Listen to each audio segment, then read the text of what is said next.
Thank you. Thanks. So I'll just give you a little background. I been away from teaching in classroom economics for about 15 years. And actually prior to that time it was pretty boring because there was nothing significant going on in current events. And so economics was just a study about how do you study economics. It wasn't about what's going on in the real world. And then shortly after I joined the college board and couldn't be in the classroom anymore, the housing crisis in 2009 and the near bankruptcy of our financial system. I thought, oh my God, I'd love to be back in the classroom. And that's what we talk about. But since then, 2009, it's been low interest rates, good employment numbers, economic growth. It's been business as usual, back to the old steady economic performance in our society. Stock market going from 20,000 to 30,000 to 33,000. And so then I thought, well, that's not so bad because I just be talking about same old, the stuff. How do you understand just the concepts of economics? So last year, Margaret Richter, who was the full-time economics instructor, retired unexpectedly. And so they were without an instructor. So I was able to go back in the classroom last fall and this spring. And the reason I said yes, even though I've been gone for so long, was because all the stuff that's going on. You know, our federal budget, 60% of the federal budget is transfer payments. They project in 30 years that 45% of the federal budget will be to pay for tax, for interest on the government borrowing. Our federal debt has gone from a small portion of GDP to 103% of gross domestic product and hit $30 trillion last year. Social Security and Medicare, the Medicare Trust Fund ran out of money. Let me put it this way. The interest made the payments for Social Security benefits and for Medicare, the interest from the trust funds. In 2021, the Medicare Trust Fund no longer is there interest on that money that's in the trust fund paying for the cost. They're having to deplete the trust fund. And by 2026, the trust fund will be bankrupt, which means Medicare payments come out of the federal budget. By 2030, the Social Security Trust Fund will be depleted because the interest is not able to make the payments on Social Security benefits. So 2030, that means the expenses of Social Security, these promised for benefits, are going to have to be paid from the federal budget, from normal revenues, tax revenues, and that. So then inflation hits 8.3%. Now you have a pandemic. You have political extremism, particularly from economic theory. We have this income and wealth gap growing. The rich are getting richer. The poor aren't getting as rich as quickly as the rich. You have the highest increases to CEOs in our country for the last 3 years. During the pandemic, highest percentage of income. The average income for a CEO in the S&P 500 is $15 million. But that's not what I made, or what I made when I was working. And that becomes a problem and an issue with people because they want the government to solve income inequality. But that's not the role of the government. It really isn't the role. From an economic standpoint, the government has three responsibilities. Control inflation prices, to make sure that people are working, so low unemployment, and sustained economic growth, which means GDP growth of 2 to 3% a year. There's nothing that where the government's requirement is to provide for income equality. Then you have this issue of all the global economic supply chains, which help us realize that, hey, wait a minute, maybe the global economy isn't such a good thing. It allows us to get goods cheaper, but what happens when we have a pandemic and all of a sudden supply chain issues? We can't get chips, and so you can't buy cars. I read an interesting story over the weekend. The brand new Ford F-150 pickup truck which is an electric vehicle, has 3,000 chips to make it run. So think about a chip shortage. That's why you see General Motors and Ford investing huge money in these battery plants, because they want to be able to depend on the supply of chips, because that's the biggest part, the most important part of electric vehicles. Then you have cryptocurrency. 15 years ago, nobody heard of cryptocurrency.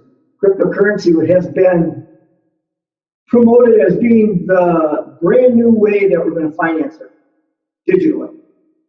You know, that the Federal Reserve and the money supply and the money system is going to be displaced and replaced with online cryptocurrency, which is a digital form of currency, which eliminates the middleman. Who's the middleman? Banks. So banks go away, because now your cryptocurrency is a relationship between a user and one other person. So that check that gets written doesn't have to go to a bank and get cleared before you get a payment. You're working directly one-on-one. It's a little more complicated than that, but then you saw what happened last week. Cryptocurrency just crashed. $350 billion of lost asset value. The people who invested in cryptocurrency lost a lot of money. The government's scrambling to try to regulate it. So we have all this stuff going on. So for me, it was a fascinating time to jump back in the classroom and talk to students, and not talk to them so much about economic principles, supply and demand, but talk about the issues going on. So I thought about today that when Florence asked me to make a presentation, the thing that concerns me the most is our $30 trillion federal debt. Nobody seems to be too worried about it. I listened to all these politicians that are running in midterm or running for governors. You know, but Rinke wants to eliminate the Michigan income tax. Wonderful for voters, but the long run implication is, how do you replace that revenue? How do you replace that revenue? So, you know, I'm sure there's a plan that's going to have to divulge about how you replace that income tax revenue. But if you look at on the back of your income tax form, 1040, most people, they put it there, but most people never look at it. This thing is on the back of your tax booklets. It talks about, which they have to by law. This is the year of 2020. Where did the federal government get its income, and where did they spend it? So in 2020, there was a $1.6 trillion deficit, which meant we spent $1.6 trillion more than we took in revenue. The interesting part of the little diagram is, where did the revenue come from? 48% of it came from borrowing. So when President Trump and then President Biden decided to give money through the pandemic to households to keep the economy running, they didn't take it out of money that they had. They went out and borrowed. So they borrowed that money and they created more debt.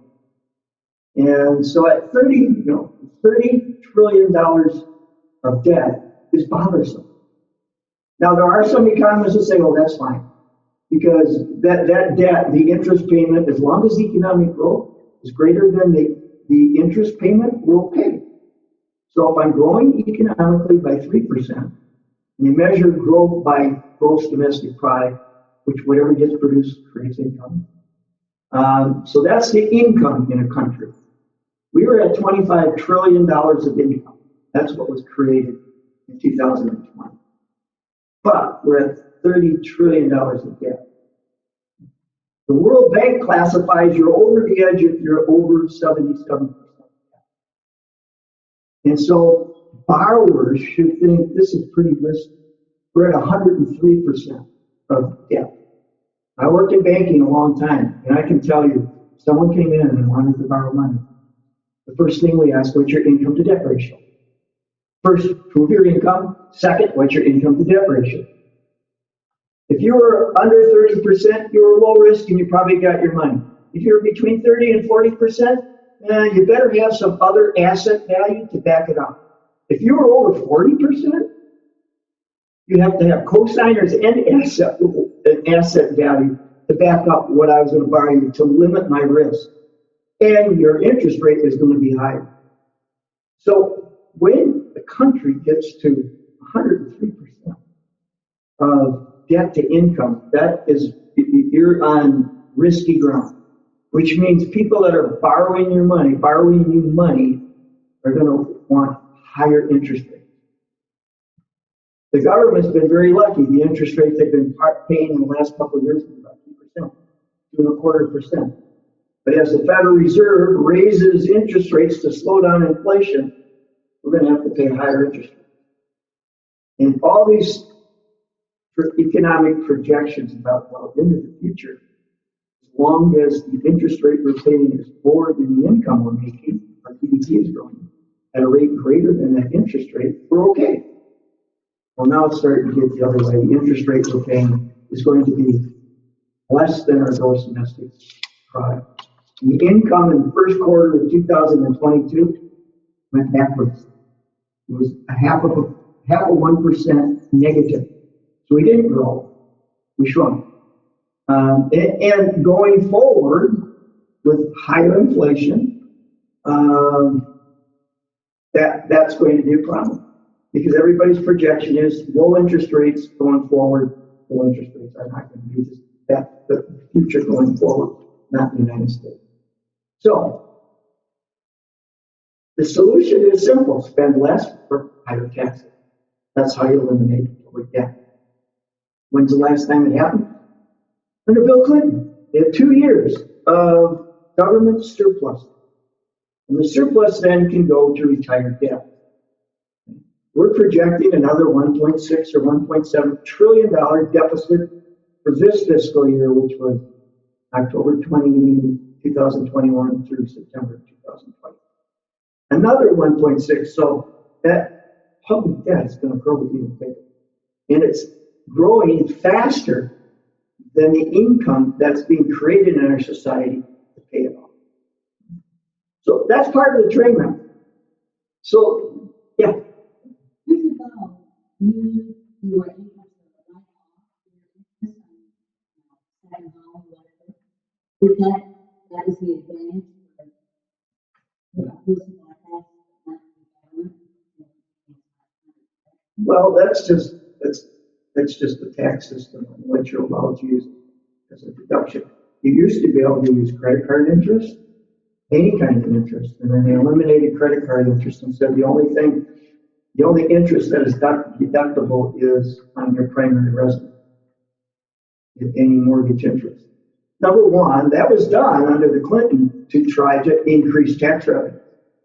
Don't have to raise taxes, but you can eliminate deductions, and people would pay more taxes. If you hear President, and there's an interesting discussion going on. If you look at where did the money come from? 48% came from borrowing. 20% came from Social Security and Medicare tax. 25% came from personal income tax, and only 3% came from corporate income tax. And so there's this. If you follow Twitter, I'm an outside observer of Twitter, not a real user. Jeff Bezos was hammering President Biden on Twitter this weekend and he's making fun of President Biden about Biden wanting to increase corporate income tax, get them to participate more. And it's interesting to know that the argument being that corporations don't pay tax. In 2021, Amazon made $20 billion in income. They paid $1.8 billion in income tax. That's 9%. That's 9%. That's a pretty good tax rate. You and I don't pay. We pay more than 9%. But here you have corporations that are making significant income and revenue, and they're making less tax payment. And so that is the president's platform. We need to have corporations pay more money. Not just rich people, but corporations on the corporate income tax. How do you solve the debt? They said either you lower spending or you raise taxes to decrease that public debt. Let's talk about, I said 60% of the federal budget right now are transfer payments. Social Security and Medicare is 30%. There's another 20% that's Medicaid. That's half of the federal revenues and the outlays are just going to pay for guaranteed programs. So what caused that? Part of the cause was, I don't want to badmouth Obamacare, because there were some good things about Obamacare and the ACA. But one of the things it did, it qualified 8 million more people for Medicaid. Of the 20 million people that got insurance under Obamacare, 18 million qualified under Medicaid. And what it did in our country is created a two-tier health system. And a two-tier meaning you had an awful lot of physicians and hospitals that said we're not going to accept Medicaid. Because Medicaid grew so fast, the government started putting reimbursement schedules in place that were a lot lower than Medicare or private insurance. And so you had specialists and doctors and even certain hospitals that said, we won't honor Medicaid reimbursement. If you're a Medicaid patient, I'm someplace else. We're not going to accept that reimbursement. It's not cost effective for us. And so the two-tier system that created was, oh yeah, I can say 20 million more people got insurance through Obamacare. But 18 million of those people qualified under Medicaid and signed up under Medicaid, which is no out-of-pocket. There's no cost sharing. That's a free government program. If you fall 4 times lower than the federal poverty level. So if your income below federal poverty level right now for a single person is $9,000. So my income is less than $36,000 a year. I qualify for Medicaid. They raised the qualification.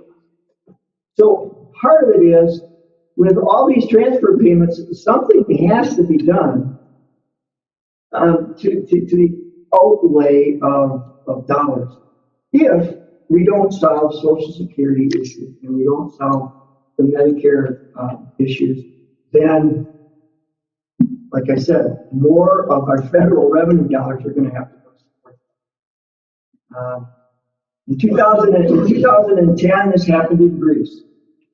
Greece was 175% of the GDP into the Eurozone that were going bankrupt. And so they were going to default on $350 billion of deficit. And the Eurozone jumped in and supported it. And so the same kind of thing can happen to our federal government, where bondholders are going to say, you want to borrow money to keep things going? Guess what? We want higher interest rates because we don't trust the American dollar is valuable as it used to be. We want higher interest rates. Cities and state governments that had to deal with it. And it had all to do with higher pensions. The state of Illinois, if I remember right, 80% of their tax revenues now go to supporting their public pension. 80%. It didn't cut the benefits, but 80% of their tax revenue. So services significantly diminish and decline because you have to take that revenue to pay those obligations. Same thing is happening in the federal level with Social Security. So those are issues that they have to deal with. I look at the state of Michigan, and I look at MEPSPERS, which is the pension fund for teachers, police, almost all state government employees are a part of that pension plan, and it's only 60% funded currently. And that 60% funding, you can't pre-fund it. They have a formula. So let's say the college, and we know what our obligation is, but every year they tell us this is what you need to send to us for your pension plan. And in a year where we might have excess revenue, can we send more money? No, we can't. I mean, that's the state formula. You can't pre-fund your plan. It's crazy. When I worked at Stoneport, we had the same issue. We had a pension plan that we wanted to fund more than we were allowed to, but the government said, no way, you'll pay a penalty because you're not paying income taxes on. You're using that as a shield to pay income taxes. But what the group wanted to do was to take that money and put it in the pension plan so that we knew the obligations, because the workplace was getting older, the liabilities were getting greater. It would be better to be over 100% funded than under 100% funded. But the rule said no, because you have to pay income tax. You can't fund it. We actually did that one year.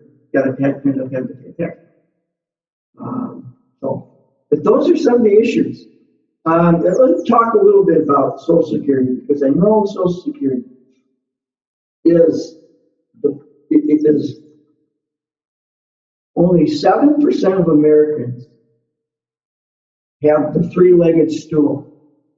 And they say in order to retire comfortably or to maintain your lifestyle, you need the three-legged stool. One leg being Social Security, the other one being personal savings, and the third leg being a pension plan from where you work. Some kind of savings plan or pension plan. So each one of those legs should be fairly equal in order for you to move forward into your retirement life and not have to diminish your lifestyle. And only 7% of Americans are there. And more than 50% depend on Social Security as a primary source of income. So, and there's 17 million baby boomers a year trading Social Security rates. That's more liability and more people drawing benefits. So let's talk about, well, how do you solve that Social Security issue?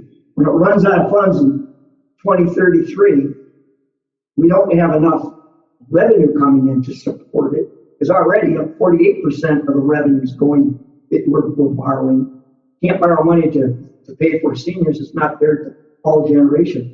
So let's take a look at what could be some of the solutions. And I got 9 of them that have been touted. One, adjust the cap. And adjust the cap means once you have income over $137,000, Social Security contributions and taxes will shut off. And so why is that? That's because your benefit level is capped. You know, you have a maximum benefit level that you can get when you retire to draw. And so to be fair to those people that get to the cap, they say, well, the cap is if you make $137,000, anything that you earn over that isn't going to raise your Social Security benefit because you're already at the cap. So one of the things is haven't paid Social Security tax on all their income. On all their income. If I make $200,000 a year, so be it. So your Social Security, that would release some revenue that would extend the life of the trust fund. Increase payroll taxes. Right now, about 13% of your income, half by your employer and half by you, goes to support Social Security. So raise the tax. Make it 15%. I think I read somewhere it said if you raise it 1%, that adds 10 years to trust fund life with Social Security. They've done that before. I think when I started working, the contribution rate was like 3.65%. And now it's 6.25%. I remember paying it full like March or April. Yeah.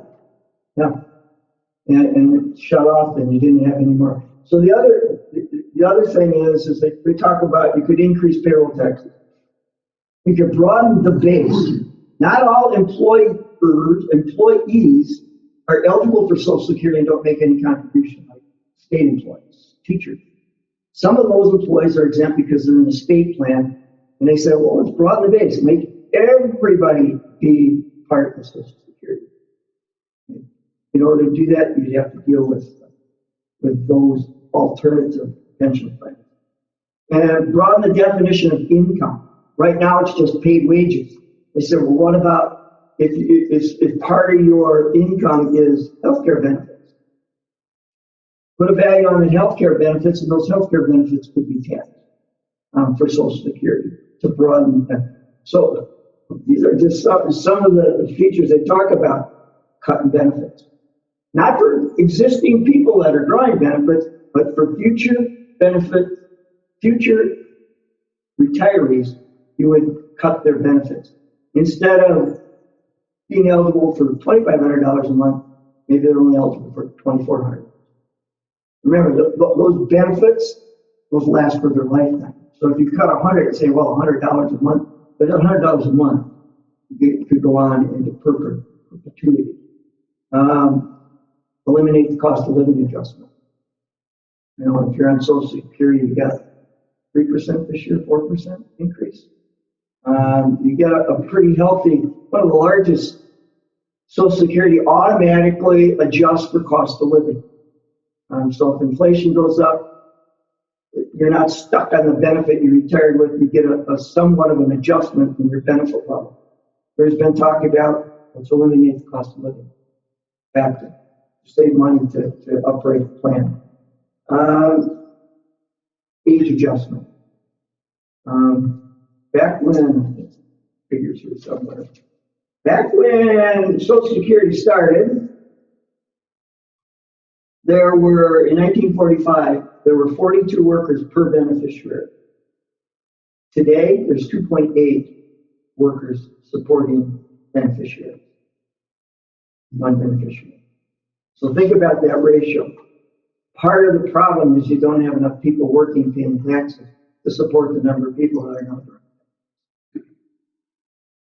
And the other factor that life expectancy since 1945 has increased 40%. So when they set the benefit level at 65, there was a reason.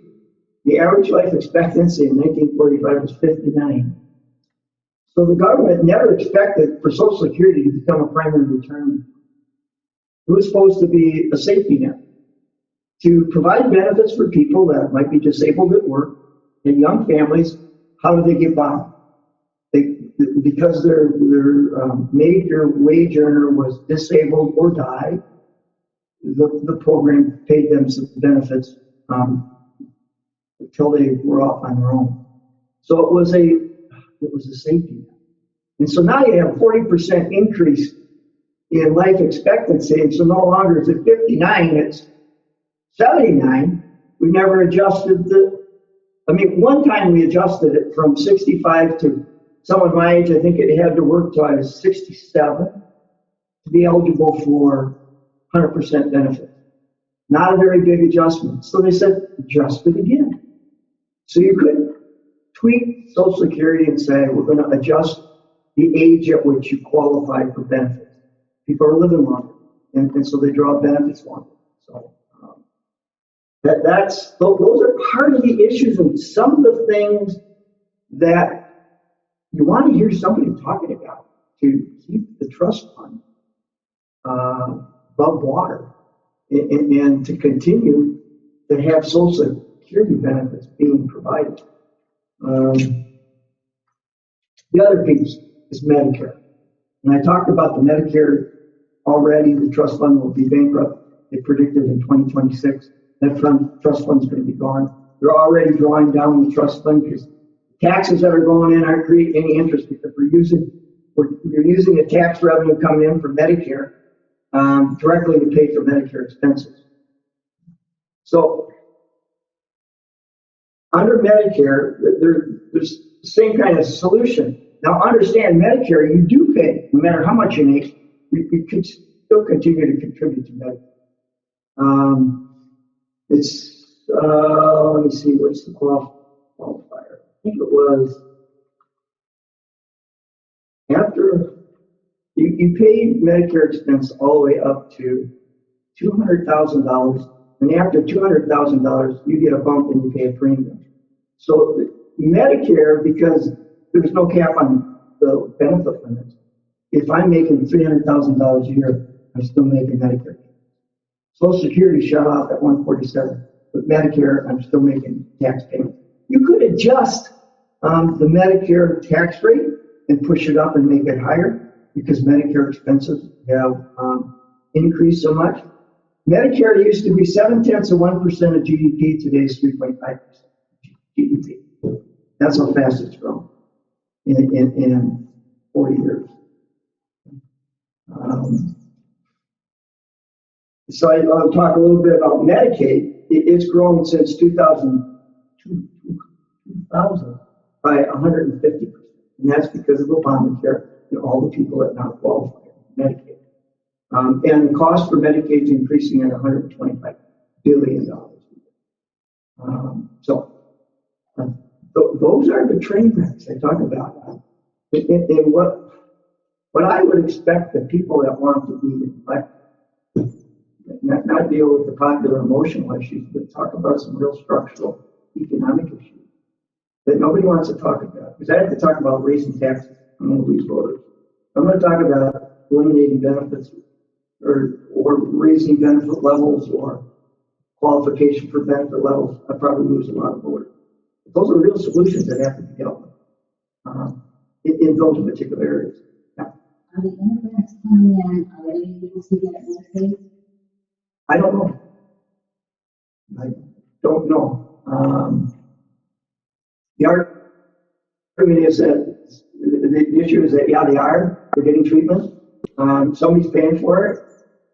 So I'm assuming they probably are. I'd have to do some real deep digging on that. So those are some of the problems, but some of the other things that are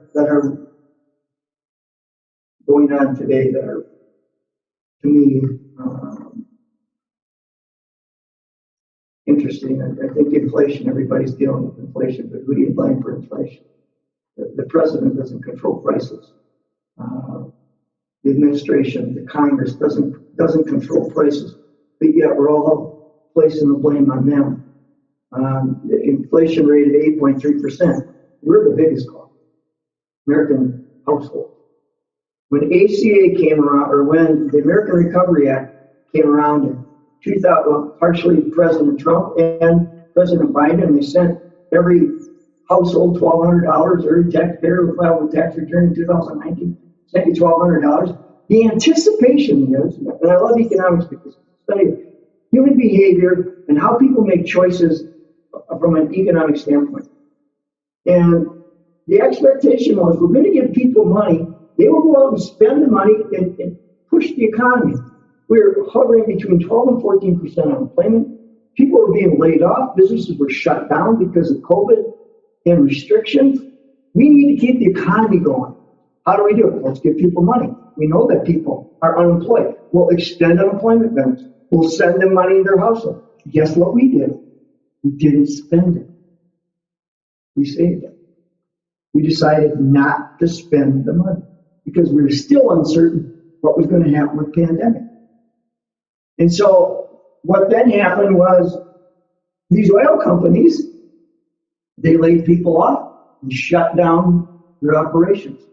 They can't continue to sustain operations when people aren't going anywhere or doing anything. They didn't know how long it was last. And they're not about, they were bleeding a lot of money at the time because gas prices dropped to under $2 a gallon.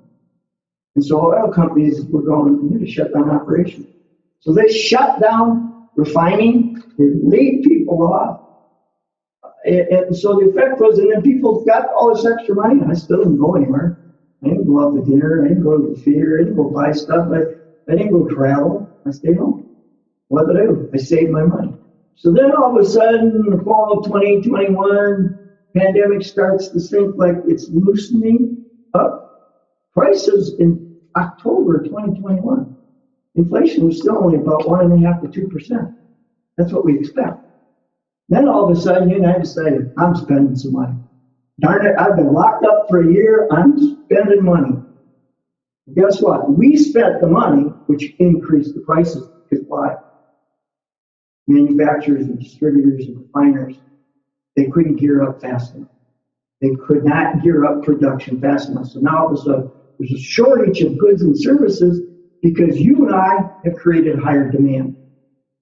So we are just as responsible for inflation as the other side of the coin, the manufacturers, the producers. And so that prices went up because there was a shortage. And then the shortage got started because of these supply chain issues. You couldn't get anything from China. Remember, borders were locked. You couldn't even get across to Canada timber prices went up in America because no timber coming from Canada because of the pandemic. So you have all these issues that created the perfect storm from an economic standpoint to create inflation. And everybody's culpable. Not the administration, not Congress. Everybody's culpable. The only ones that are really culpable that probably didn't act fast enough is maybe the Federal Reserve. The Federal Reserve waited way till March until they raised interest rates in an effort to slow down people's spending. Well, that was 6 months too late.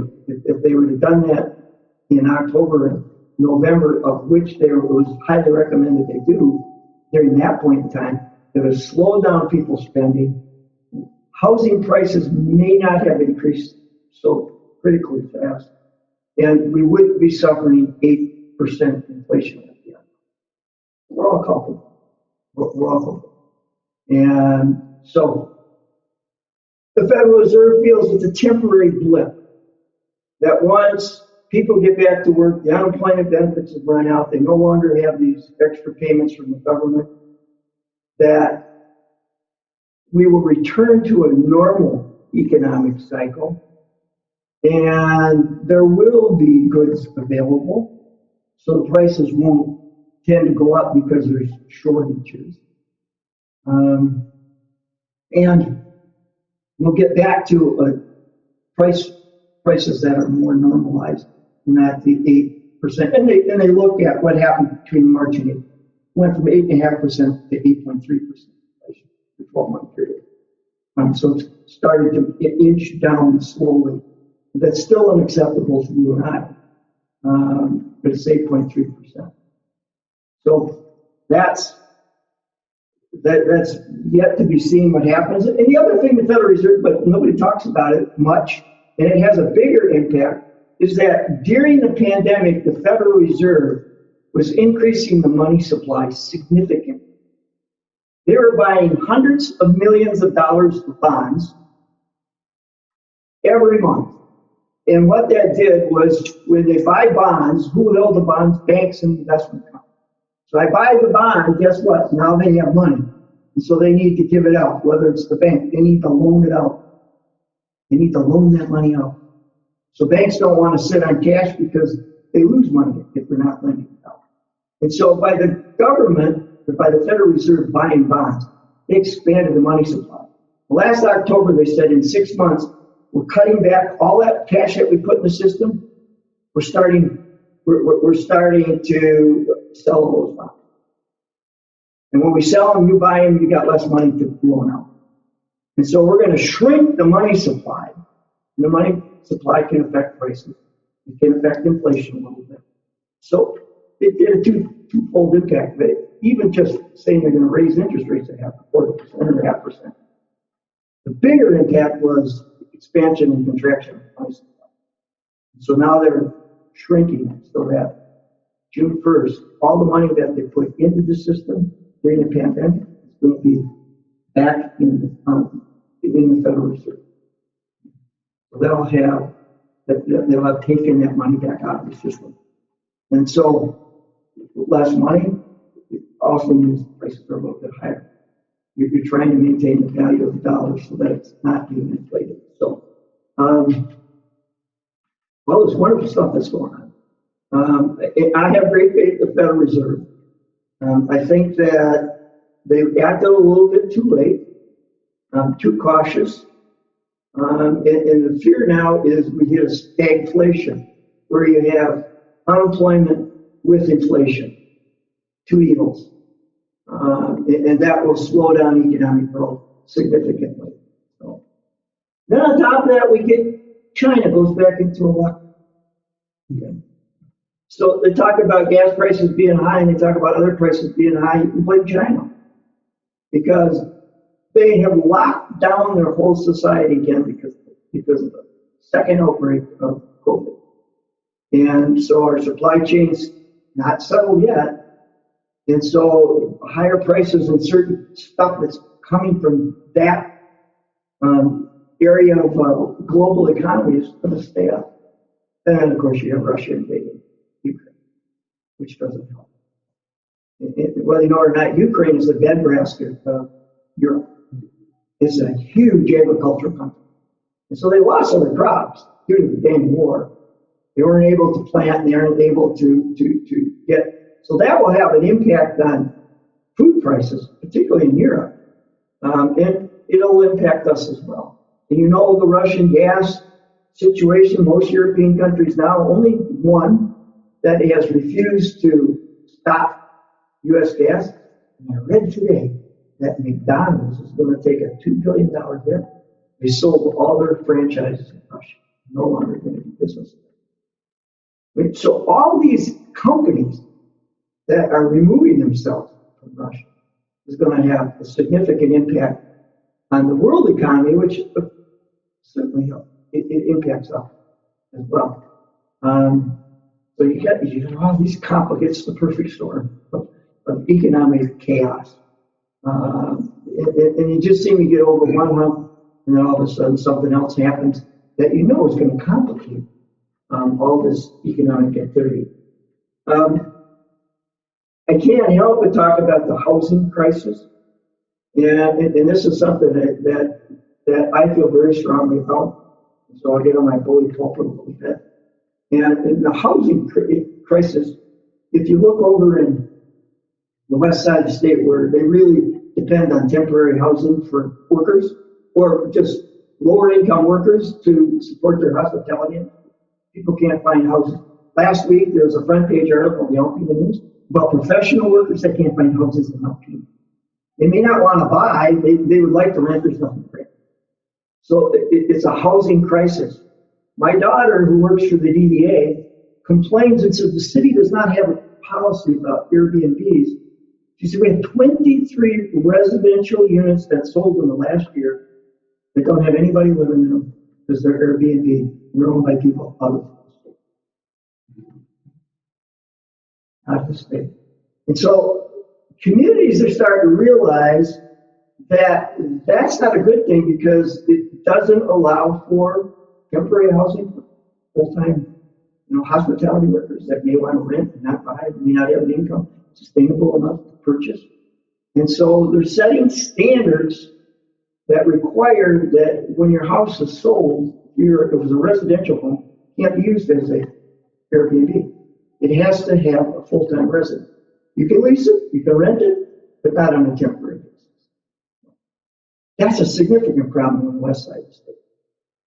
Every business that we just came back from a weekend in Traverse City, and every business there had shortened hours and shortened services because they can't find staff. One of the busiest restaurants in Frankfurt, we made reservations, and I said, you might want to call them to make sure that they're open. Because the last time we were over there, they weren't open. And they said, well, we don't know what our opening hours are going to be because we're short-staffed today. This was a Saturday. But we're for sure open at 3, but here's the deal, you won't have a waitress.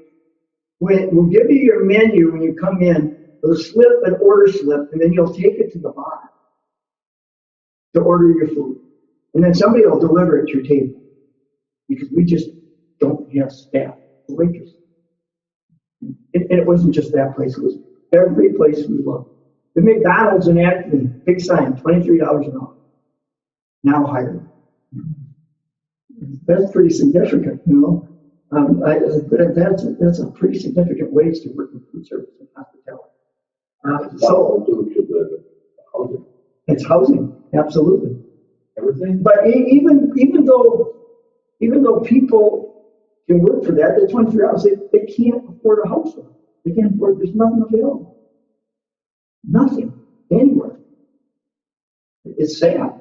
The Shorts Brewery, which is in Alpena and Bel Air, they just bought the Bel Air Inn, which was a hotel motel, and they're managing it for their employees because they can't find them to give them apartments. Yeah, they're a significant employer in Bel Air. They have a big restaurant. They have the brewery. We can't find employees because nobody can afford to live here. And they like the wage and they want to work here, but they can't find a place. And part of it is I look at, this is my opinion now. is people that own second homes. They're the problem, part of the problem. If I live in Detroit, and I talk about, oh, that's too bad you guys got a housing shortage. But you own a cottage on Grand Lake, or more like a second home on Grand Lake. Why do you have to have two houses? You're part of the shrinking housing supply because you're buying up houses they use as vacation destinations, and you're taking a housing off the market. That's part of the problem. And it's way bigger the problem over in West Side. You can't buy anything over there for $500,000. Something that would sell for $75,000. We were looking through the paper ads, even outside of Traverse City, in Beulah or on the outside of Frankfurt, and everything started at over 5. And they were older homes that.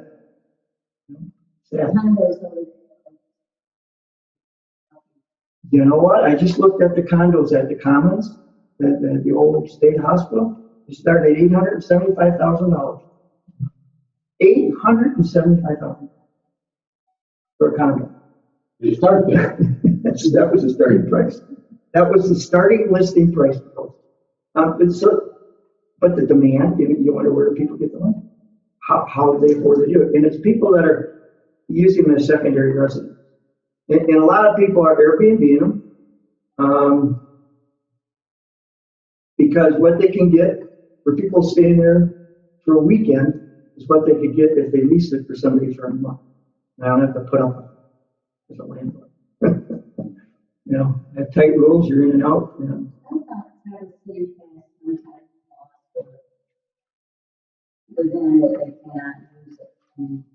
They're trying to pass it. And again, vested interests are denying. Yeah, one of the things I talked about this year, which one of my students gave me, which I found to be very interesting. We talk about this platform economy. Is that the world's largest taxi company owns not one taxi. That's Uber. The world's largest accommodation provider doesn't own any hotels or no real estate. They're Airbnb. The world's largest phone company, they own no telephone infrastructure. The world's largest valuable retailer, they don't own any inventory. Alibaba and Amazon. The largest and the most popular media owner, they own no content. Facebook. World's fastest growing bank owns no money and no facilities. And that's Society One in their name. The world's largest movie house, they don't own any cinemas. Netflix. And the world's largest software vendors, they don't own any apps. Apple and Google. It's just a platform that they're using. And so economic structure is changing. And we need to be able to change when it creates problems. When it creates problems. That's why crypto right today is such an issue with legislators, because it's beginning to create problems. The number one form of currency that's used in kidnappings and hostage holding, you got to pay in crypto, because crypto used to be, when it came out initially, you can't trace it, untraceable. But the government's smart enough, they were able to recover some funds in kidnapping and hostage paying that was paid in crypto. How they did it, I don't know, because the way the exchanges and transactions are set up, you don't know who's making the payment and where the payment's going. So, but that whole thing took a huge crash last week. It'll be interesting to see where that whole market goes. The other thing is this income gap thing. I have just a few minutes to talk a little bit about. When you're the richest man in the world and you have the ability to buy the largest media outlet and to control it, there's a problem. And you take Elon Musk, and if he can buy Twitter, which is the number one media access source in the world, you control it. And he wants to take it private. As a public company, the government can enforce content rules. You know, they can ban Trump, or they can ban these hate groups, or they can not allow them to post. But if you go private and you have someone who's a free speech advocate, then anything could go. And anything could go. You know, Elon Musk is not a dumb guy. That's why Russia has a bounty on him right now, because he's used SpaceX. He's put up 15,000 satellites, and he allowed the Ukraine to access the internet by his satellite network.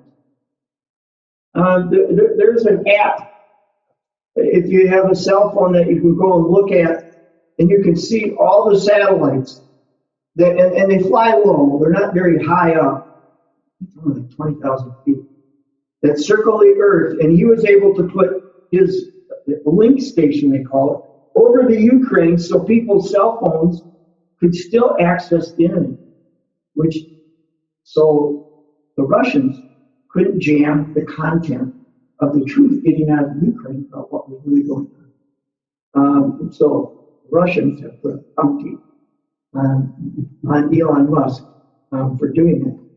But he's not a dumb guy. He's extremely smart. And the whole idea with all of the satellite launches that he's putting up there is so that if something happens to the internet, he can still make it accessible through satellite. So, but when you have the ability, because you have so much income, to take over media sources, to control internet communication, that's a scary, scary thought, because now it's the hands of one person. And that's what the wealth gap in our society has created. Now, when we talk about income and wealth gap, I'll tell you, there's been many studies that show that they've done it by quintiles. They take the 20% of income population, they track them over the last 20 years. The lowest 20% to the highest 20%, blah, blah, blah. And they said, okay, so what happens? We know that the people that get out here, they generally eventually fall backwards. As they age over the 20 years, the people in this top quintile eventually drop back to the next quintile in income, because they're getting older. They don't need as much. They're not their highest income. But we also know the people that are in the lowest quintile, 40% of them are moving up. So the income gap, these people are moving at a much slower pace than these people at the top. That's the problem. So the income earning ability at the top level is much faster, much greater than what it is at the bottom. But people at the bottom still have opportunity. And I read an economist that I really love, and he said, the question should be, do we have income inequality? The question should be, how come the lower income people don't have the same opportunity that higher income people have? What's creating the hurdles for the lower income people to move up the income ladder, to get the secure the American dream, compared to people in the middle and the people at the top? That's the real question. And that's the question that society has to deal with. If we truly want more inequality, less inequality, more fairness, faster growth, less debt, and all those economic issues. That's basically what I want to talk about. I don't know what the answers are. My view was that the upper class, lower class, advanced class. My concern is with the reduction in the middle class. See, that's the mark. Poor can't buy it. The rich are enough. There are enough rich to buy our products, like automobiles and things of that nature. So in our middle class is being reduced every year, like in numbers, and that's our market. And if we don't have a thriving middle class, we're not going to have success anyway, because that buys our products. Is that correct? Yeah, you're right. You're absolutely right. We had this discussion this weekend. I said, you know, I used to, when I taught 15 years ago, and I said, I can say the same thing today. When Alpena was in its industrial hay, its peak period, you had here in Portland with 1,000 employees, you had Besser with 1,000 employees, you had Fletcher with a couple hundred employees, you had Edgerton. I said, they were paying middle to high middle class wages for many of the workers. I said, let me tell you what, those workers were able to buy a house, have a cottage, and a honeycomb on the income that they were earning. I said, today, do you think that's possible? Absolutely not. Absolutely not. They're lucky if that middle income people can afford a house, can afford to buy just a house. To buy anything else, to have anything beyond just that house, you have to be in a much higher. The middle income is way different than, and I'm talking 60s, that's not that low, 60s and 70s, than it is today. I agree totally. That was when the middle class, 45%, if you go back to the tax thing, 15 years ago, this would have been personal income tax, 60% was the revenue stream. And that 60% of income tax was middle income people. That's where you raise your tax rates, the middle income people, because they were paying the majority of the revenue. Government wasn't stupid.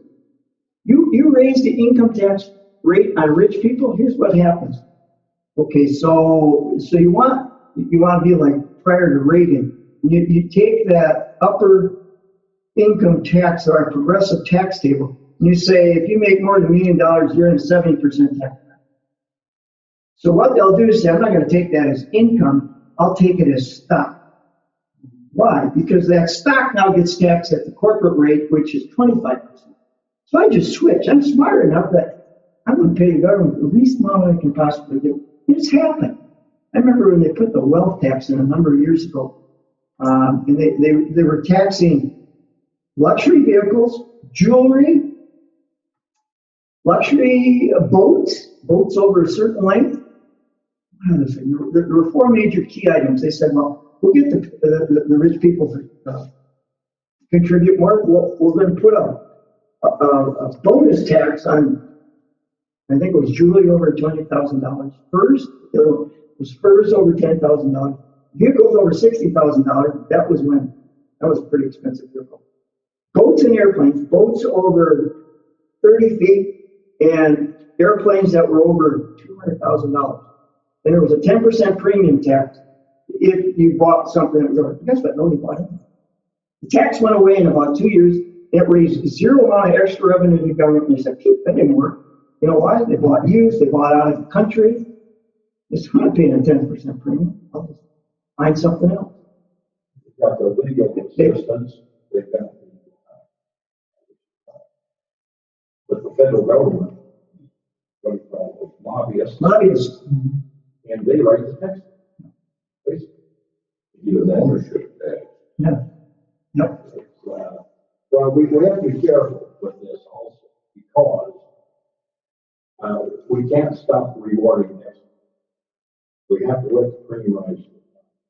But whether we do that such a large scale as it is now, probably is not good. But we can't discourage innovation and excellence.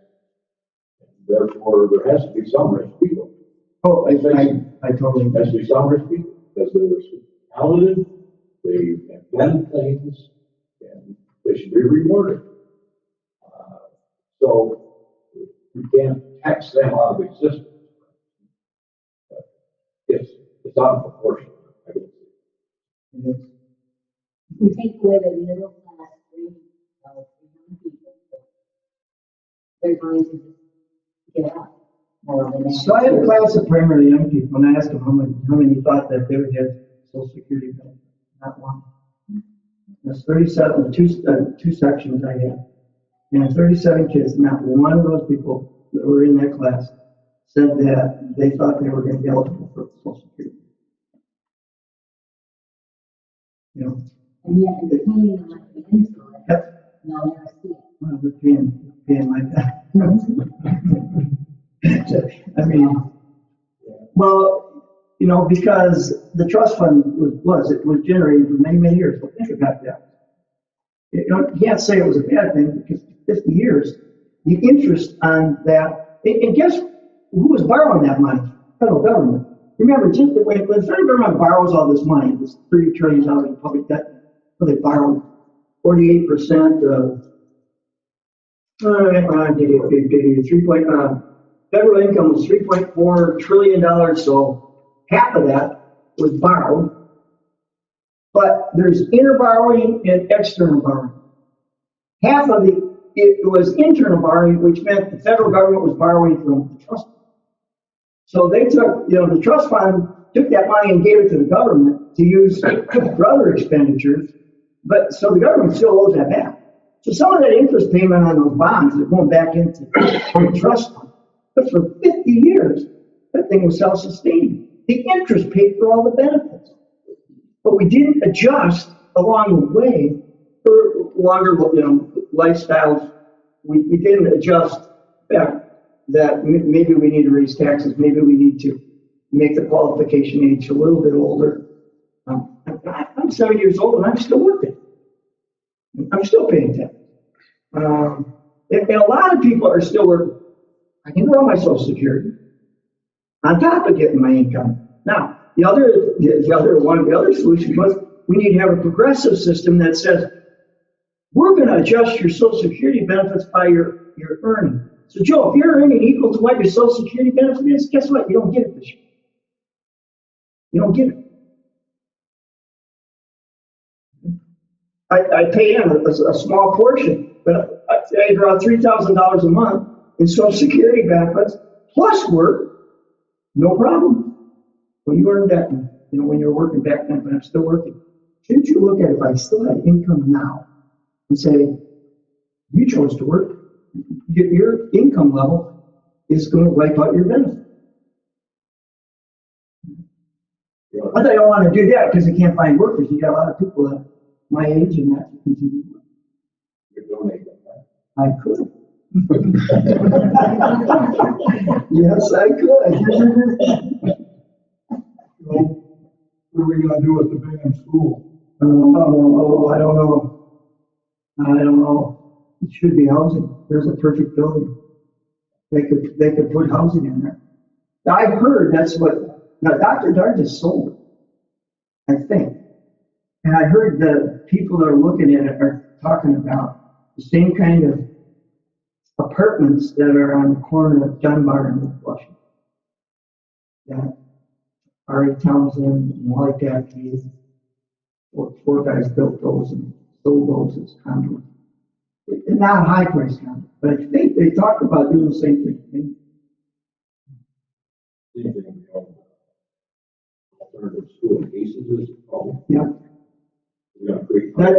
Dr. Carter just wants to do that. He wants to take that building, convert it to housing.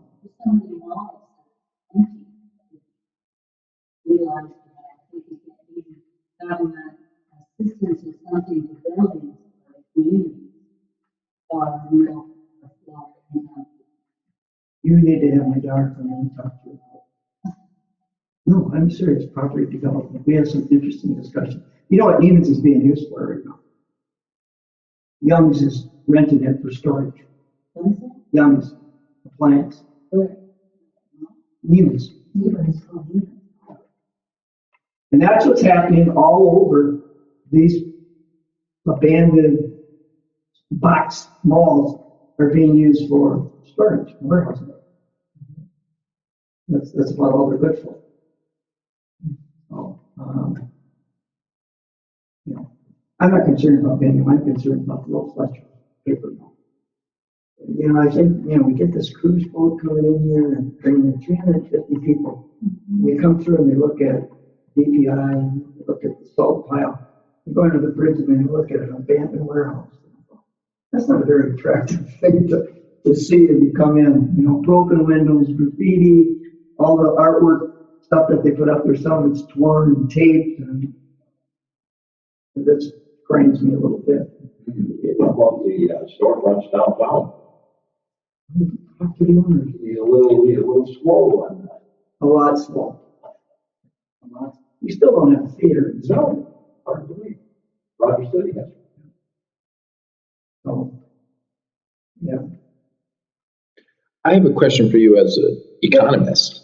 It seems like we're in the midst of like a technological revolution, a second industrial revolution, and then we have a pandemic and a large European war. Do current economic forecast models work still, or do you have to think anew? But they're using. Yeah. That's what they're using. I mean, Federal Reserves, the Federal Reserve controls the money supply.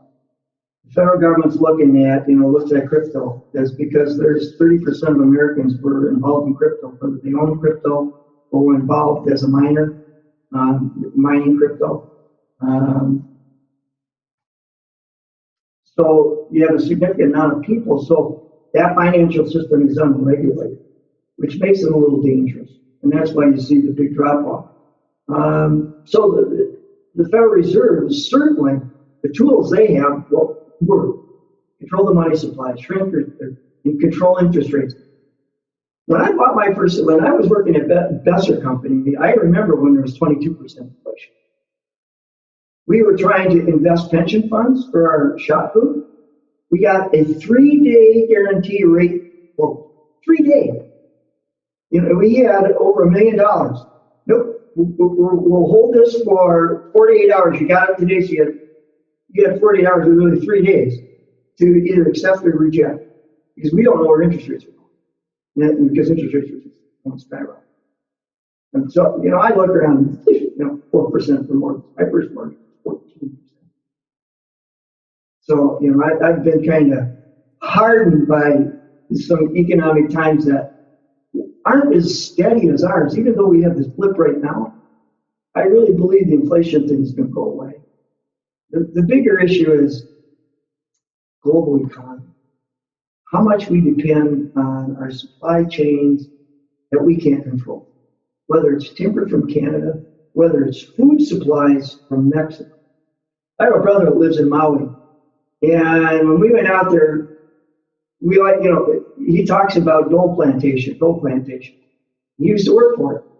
When he initially went out there, he said it's all pineapple grass now. Dole doesn't make it, they don't do anything out here now. I said, well, why not? It's because it's cheaper to get it. No, pineapples don't come from Hawaii anymore. It's too expensive to ship them. There's adequate climates elsewhere. My son, who works for Graceland Fruit, which is one of the world's largest food dehydrators, and they do primarily fruit, he said, Dad, I want to tell you what, in 10 years, Americans aren't going to find, in northern latitudes, Americans aren't going to be able to find, whether it's bananas, other stuff that comes from Mexico, it comes from the southern, below our southern border. I said, why do you say that? He said, because those economies have grown so now they can't pay the workers to pick. He said, they can't mechanize. You can't mechanize picking bananas. You can't mechanize picking cucumbers without crushing them. And that, he said, they still require hand harvesting. And he says, those goods that are hand harvesting, which are many of the fruits, you're not going to be able to get because we're paying $20 an hour now. And those economies can't afford to pay that. So the fruit rots that we don't make. So those are the global supply chain things that the people that are in the industry can see it, but nobody will respond to it today and say, well, maybe we need to support more local agriculture. We just go with the good. Let's get that wheat to Russia. Let's get, And so I just heard an article last week. The agricultural breadbasket of the state of Michigan is Genesee County. Last week, 40 acres of irrigated farmland sold in Genesee County for $17,500. Almost $800,000 for 40 acres of irrigated farmland in Genesee County. And the whole article says, this is Iowa cornland prices in Michigan. And the problem is they're crowding out all these smaller farmers that want to have smaller farms that need a little bit more to be profitable. They can't because industrial farms are buying. just like housing. You know, there was an argument in Traverse City that 43% of the housing that sold in the last year were bought by industrial housing companies. That's what they do. They buy them and rent them at Airbnb. And it's not an individual, it's because they're profitable. No. Yeah, it's an interesting time to be alive. But I am convinced that there are smart people in our society, in our system, that can solve some of these issues. I mean, global warming, there's a big issue, and I even talked a little bit about that. And I believe the technology and brain power is there that will mitigate, we won't make it go away, but we'll mitigate some of the effects by some of the solutions that we're able to come up with and deliver. My biggest fear is they want to mine the ocean for all the carbon stored. Mine the ocean. All these rare minerals in that, the big vast supplies at the bottom of the ocean, like oil. But some of these other rare metals. And so they want to mine it. But the problem is in that mining process, they release all the stored carbon that's down there, which only will accelerate the global warming.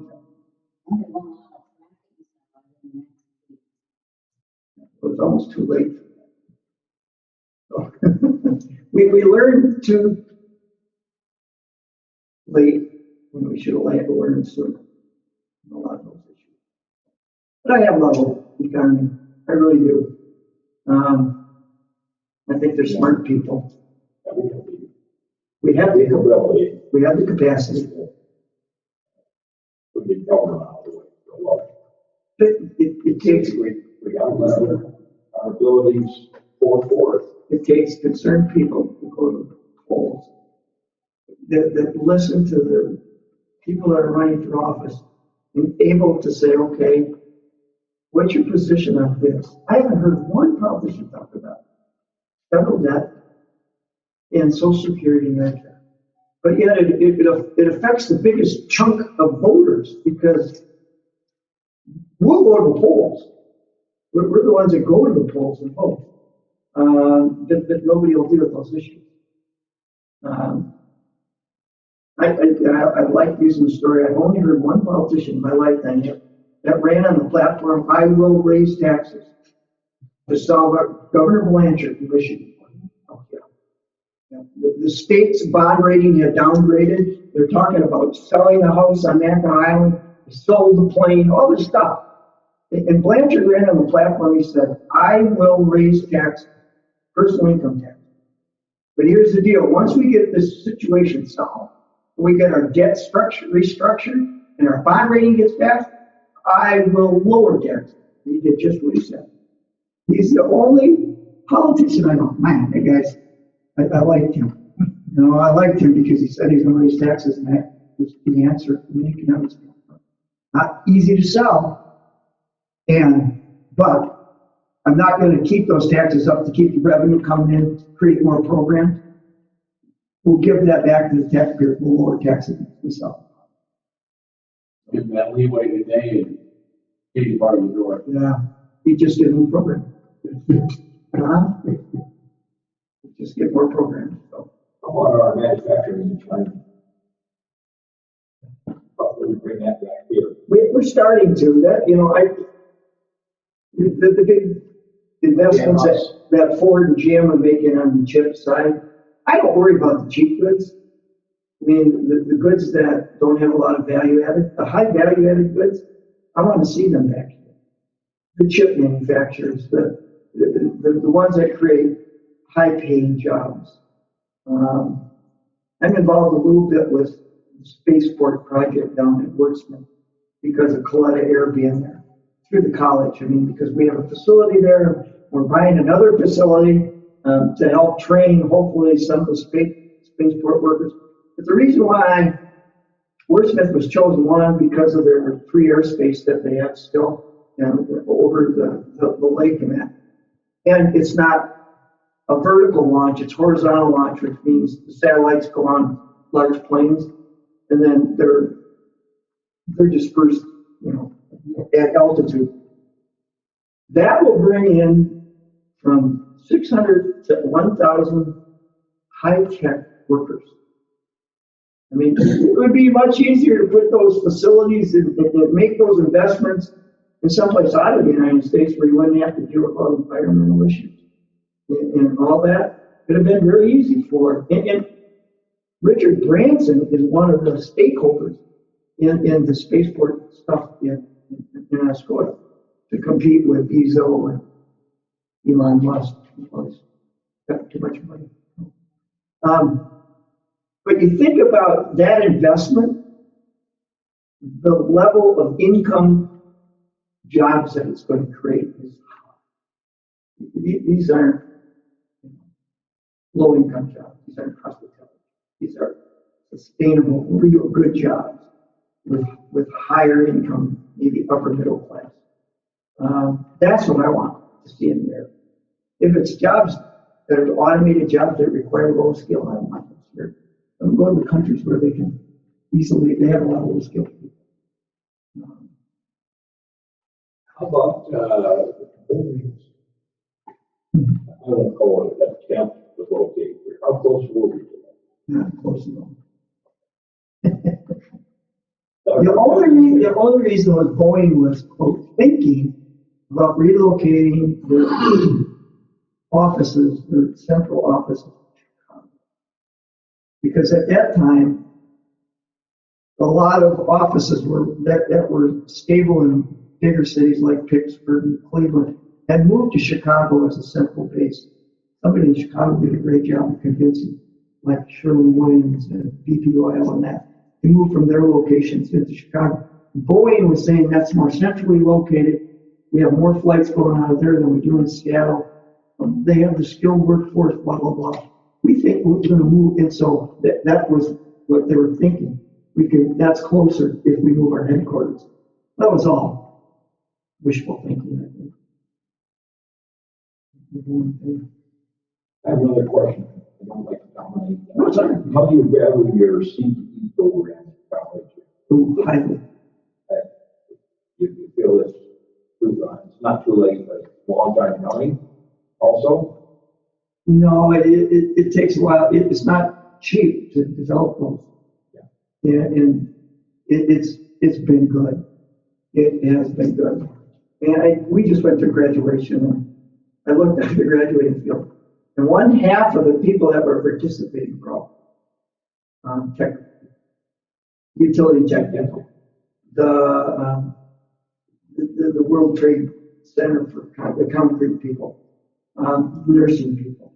Yeah, that's where community colleges have a distinct advantage.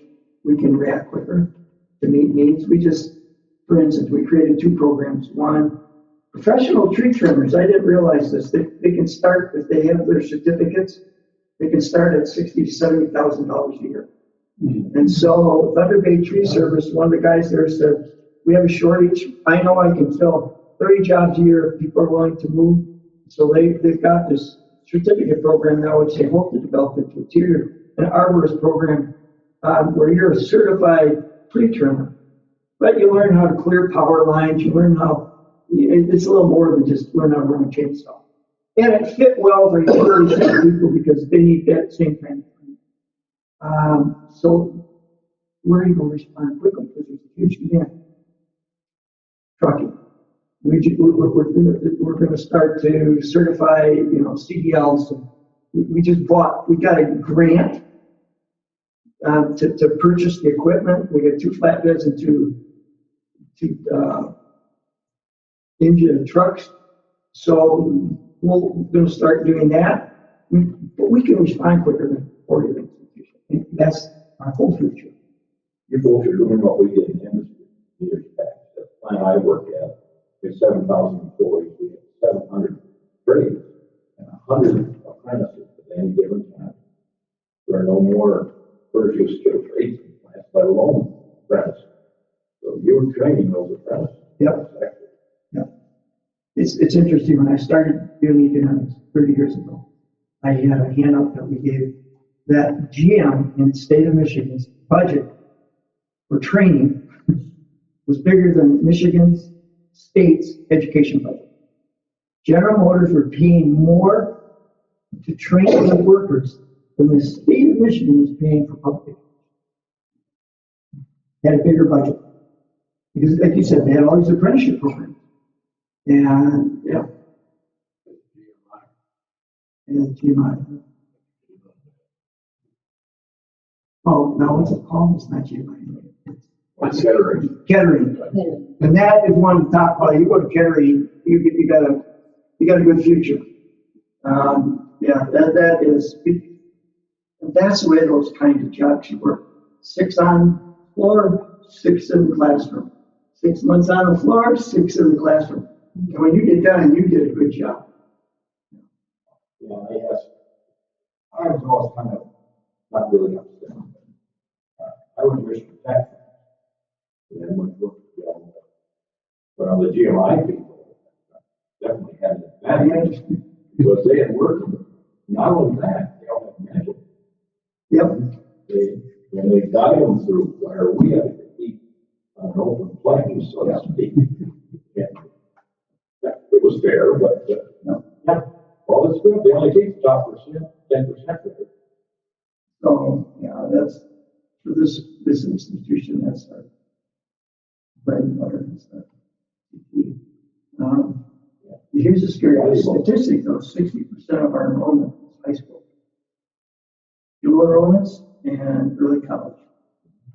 But a lot of those dual enrollments end up in our CT classes because they see that and they talk to them a lot of jobs anywhere. I mean, I look at every one of those utility tech guys. There's a 90% waiting list right now. And they doubled the size of the program, so they get 60 graduates a year.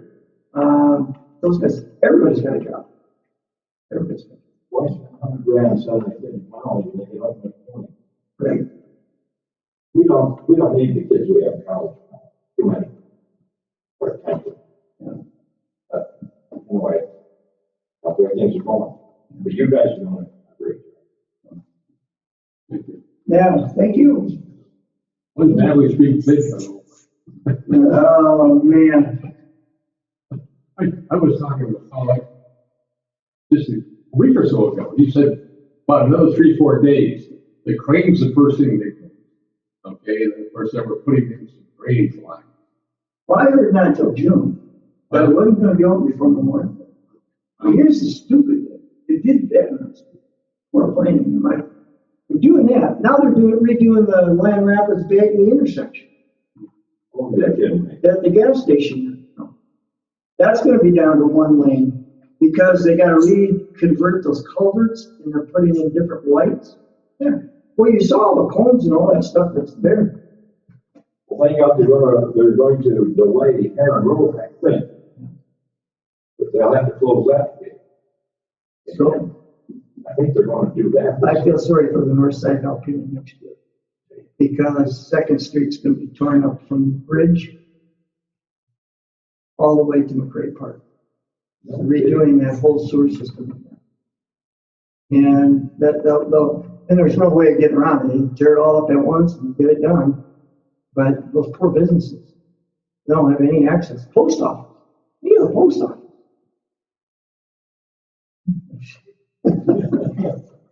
When are you going to start on the roundabout? Don't do that. No, we were at the mall.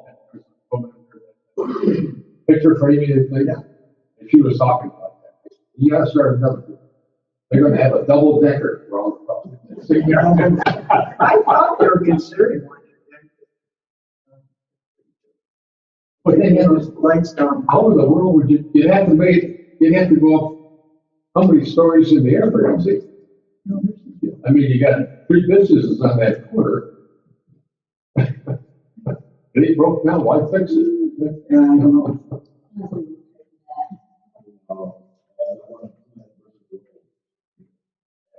Really?